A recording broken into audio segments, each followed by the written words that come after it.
जोशी भृगु और भगवान विष्णु की कथा। यह कथा पुराणों में वर्णित है, जिसमें ऋषि भृगु द्वारा भगवान विष्णु को लात मारने का प्रसंग आता है। इस कथा का संबंध मुख्य रूप से महर्षि भृगु की परीक्षा, उनके अहंकार, भगवान विष्णु की सहनशीलता और करुणा से है। यह कथा हमें ईश्वर की सहनशीलता और क्षमाशीलता का महत्वपूर्ण संदेश भी देती है। कथा का प्रारंभ। एक बार देवताओं और ऋषियों में यह विचार उठने लगा कि त्रिदेव ब्रह्मा, विष्णु और महेश में से सबसे महान कौन है। इस प्रश्न का समाधान करने के लिए ऋषियों ने निर्णय लिया कि महर्षि भृगु तीनों देवताओं की परीक्षा लेंगे। महर्षि भृगु सप्तर्षियों में से एक थे और अपने तप व ज्ञान के लिए विख्यात थे। उनके पास अद्भुत शक्तियां थीं और वे अपने क्रोध के लिए भी प्रसिद्ध थे। पहली परीक्षा, ब्रह्मा जी के पास जाना। भृगु ऋषि सबसे पहले ब्रह्मा जी के पास पहुंचे। ब्रह्मा जी सृष्टि के निर्माण में व्यस्त थे। जब भृगु बिना अनुमति के उनके कक्ष में प्रवेश कर गए तो ब्रह्मा जी को यह अपमानजनक लगा। उन्होंने भृगु ऋषि पर कुपित होकर उन्हें डांटा।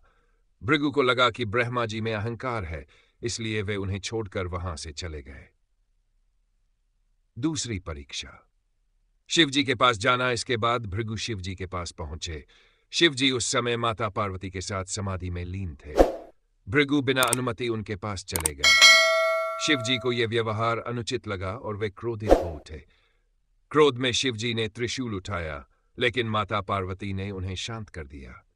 भृगु ने सोचा कि शिव जी में भी क्रोध है, अतः वे भी महान नहीं है। तीसरी परीक्षा, भगवान विष्णु के पास जाना। अंत में भृगु भगवान विष्णु के पास पहुंचे। उस समय भगवान विष्णु क्षीरसागर में शेषनाग पर लेटे हुए युगनिद्रा में थे। भृगु ने उन्हें जगाने के लिए उनके छाती पर पैर रखकर लात मारी। भृगु का यह आचरण अत्यंत अपमानजनक था, लेकिन भगवान विष्णु ने इसे अन्यथा नहीं लिया। वे तुरंत जाग गए और उसी के चरण पकड़कर बोले, ऋषिवर, आपके चरणों की चोट से मुझे कहीं पीड़ा तो नहीं हुई? आपके पवित्र चरणों के स्पर्श से मेरा हृदय पवित्र हो गया। क्या आपके पैर में चोट तो नहीं लगी?